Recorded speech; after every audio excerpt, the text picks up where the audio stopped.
नमस्कार, आप देख रहे हैं भारत टाइम्स न्यूज और मैं हूं आपके साथ कंचन। जामुरिया थाना अंतर्गत पुराना जामसोल गांव निवासी 23 वर्षीय फाल्गुनी मंडल, जिनकी जीवन कहानी आज अंतर्राष्ट्रीय महिला दिवस पर कई लोगों के लिए प्रेरणा बन गई है। दिहाड़ी मजदूरों के परिवार में जन्मी ये युवती अपने हाथों और पैरों का उपयोग करने में असमर्थ थी, फिर भी उनके जीवन में चुनौतियां उन्हें नहीं रोक पाई। उनकी शैक्षिक यात्रा उनकी माँ की गोद से शुरू हुई, जहाँ उन्होंने असंभव को संभव बनाया। 2016 में माध्यमिक और 2018 में उच्च माध्यमिक उत्तीर्ण करने के बाद उन्होंने 2020 में DELED की डिग्री भी प्राप्त की। उनकी मां सुमित्रा मंडल को, जो इस यात्रा में उनकी निरंतर साथी थी, अब उनकी उम्र के कारण फाल्गुनी की उस तरह से मदद करने में सक्षम नहीं है। फाल्गुनी की अदम्य जीवन यात्रा साबित करती है कि कोई भी शारीरिक विकलांगता आपको सही मानसिकता और समर्थन के साथ अपने सपनों को हासिल करने से नहीं रोक सकती। आज अंतर्राष्ट्रीय महिला दिवस पर हम फाल्गुनी मंडल के जीवन को अदम्य भावना और असीम साहस के प्रतीक के रूप में मनाते हैं, जिन्होंने अपनी सीमाओं पर विजय पाकर हम सभी को प्रेरित किया। उनकी कहानी हम सभी के लिए प्रकाश की किरण बने। ये दर्शाती है कि जीवन में हर कठिन लड़ाई का सामना करते रहना संभव है। फाल्गुनी मंडल न केवल अपने गांव में बल्कि दुनिया की सभी महिलाओं के दिलों में एक चमकता सितारा है। फाल्गुनी मंडल को इस बात का अफसोस है कि अगर सरकार उन जैसी विशेष योग्यता वाली महिलाओं की मदद के लिए हाथ बढ़ाए तो शायद वह अपने आखिरी जीवन में स्वस्थ रह सके। फाल्गुनी मंडल ने कहा कि माता पिता हमेशा के लिए जीवित नहीं रहेंगे, अगर सरकारी मदद नहीं मिलेगी तो उनके अभाव में उनका क्या होगा। सुमित्रा मंडल ने कहा कि वे जानते हैं कि अशिक्षित होना क्या होता है, इसलिए वो चाहती है कि उनकी बेटी कम से कम एक शिक्षित नागरिक बने। हजारों कठिनाइयों और बाधाओं का सामना करते हुए उन्होंने अपनी बेटी को स्नातक कराने की कोशिश की, लेकिन उम्र के कारण वो अब अपनी बेटी को कॉलेज ले जाने में सक्षम नहीं है, इसलिए शायद वो अपनी बेटी फाल्गुनी के उच्च शिक्षा के सपने को पूरा नहीं कर पाएंगी। उन्होंने सरकार से उनकी बेटी की जैसी विशेष जरूरत संपन्न महिलाओं के प्रति तवज्जो देने का अनुरोध किया।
তো ভালো লেখা আমি নিজে লিখতে পারি না। আরো ছিল ভালো। এতদিন ধরে লিখিনি, কতদিন পর লিখলাম না।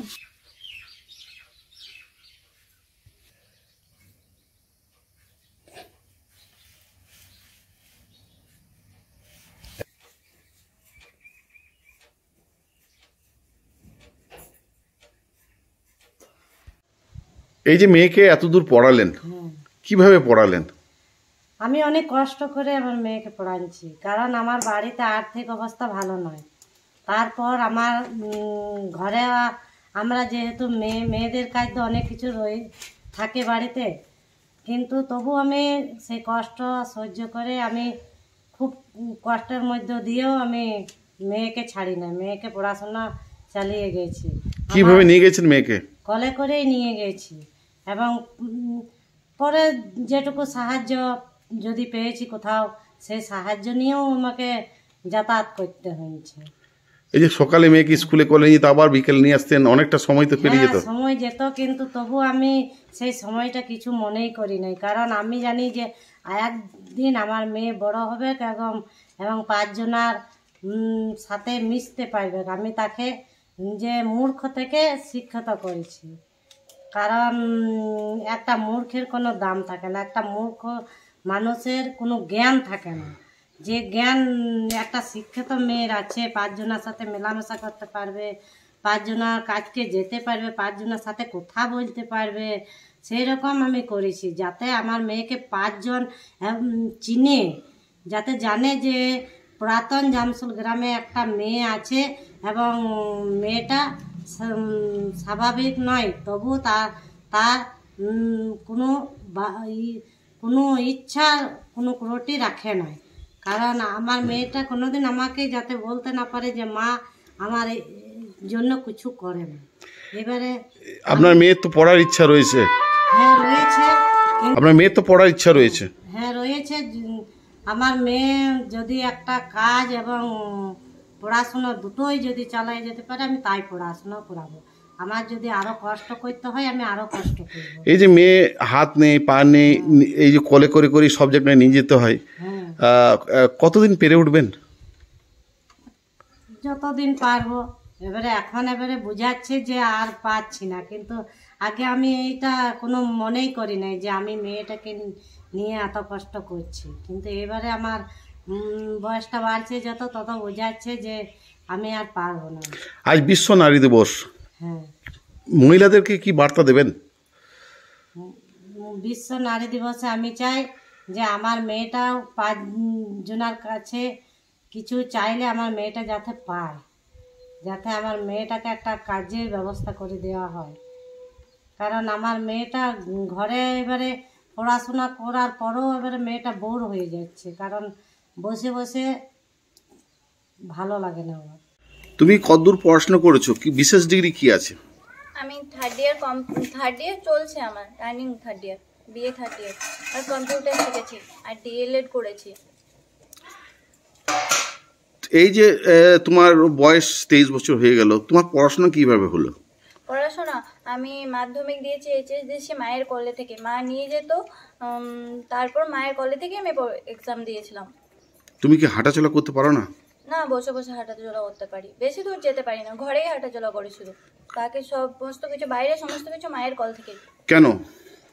আমি ছোট থেকেই 100% হ্যান্ডিক্যাপ, নিজের পা হাত ঠিক নেই, তাই। এই যে কঠিন একটা যাত্রা তোমার, মায়ের কলে, মা স্কুলে যেত কলে নিয়ে, সারাদিন মাকে থাকতে হতো। আজকে তুমি সরকারি কোনো সুযোগ সুবিধা পেয়েছো?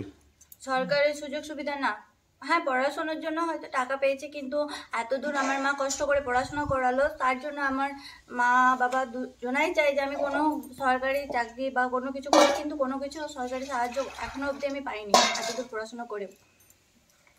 আরো পড়ার ইচ্ছা আছে? হ্যাঁ আছে, কিন্তু মায়ের অসুবিধার জন্য, মায়ের তো বয়স হচ্ছে, তাই মায়ের অসুবিধার জন্য আর পড়াশোনা করতে পারবো না। মা নিয়ে যেতে আরে কষ্ট হচ্ছে, তাই পড়াশোনা করতে পারবো না। এই যে দীর্ঘদিন পড়াশোনা, তোমার মা সকালে স্কুল নিয়ে যেত, সারাদিন থাকতো, আসতো, ঘরের কাজেরও তো ক্ষতি হতো। হ্যাঁ, সবকিছুই ক্ষতি হতো। তোমাদের রোজগার কি ঘরের?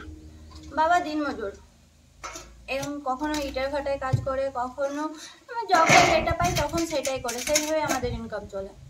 আজ বিশ্ব নারী দিবস, কি বার্তা চাইবে সরকারের কাছে, কি বার্তা দেবে?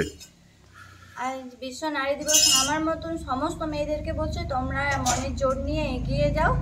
আর আমার জন্য বলছি যাতে আমি সরকারি সাহায্য বা একটা জব যাতে পাই, কারণ আমার মায়ের তো বয়স হচ্ছে আর বেশি দিন দেখতেও পারবে না, সেই জন্য আমি চাই যাতে আমার একটা জব তাড়াতাড়ির মধ্যে হয়ে যায়, যাতে আমি আমার মা বাবাকে দেখতে পাই। এই যে স্কুলে যখন তুমি যেতে মায়ের কোলে, তুমি বন্ধু বান্ধবের কাছে হ্যাঁ, অনেকেই আমাকে সাহায্য করেছে, অনেকেই আবার আমাকে সাহায্য করেনি। টোন টিটকারি তো কাটতো?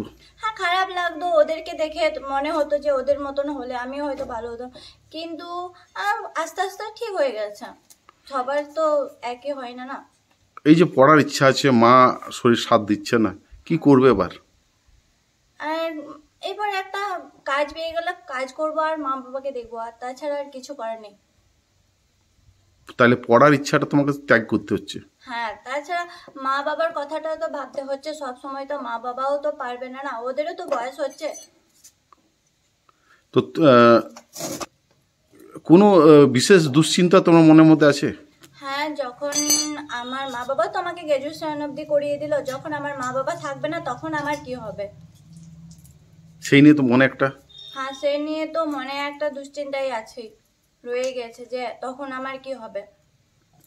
কি নাম তোমার?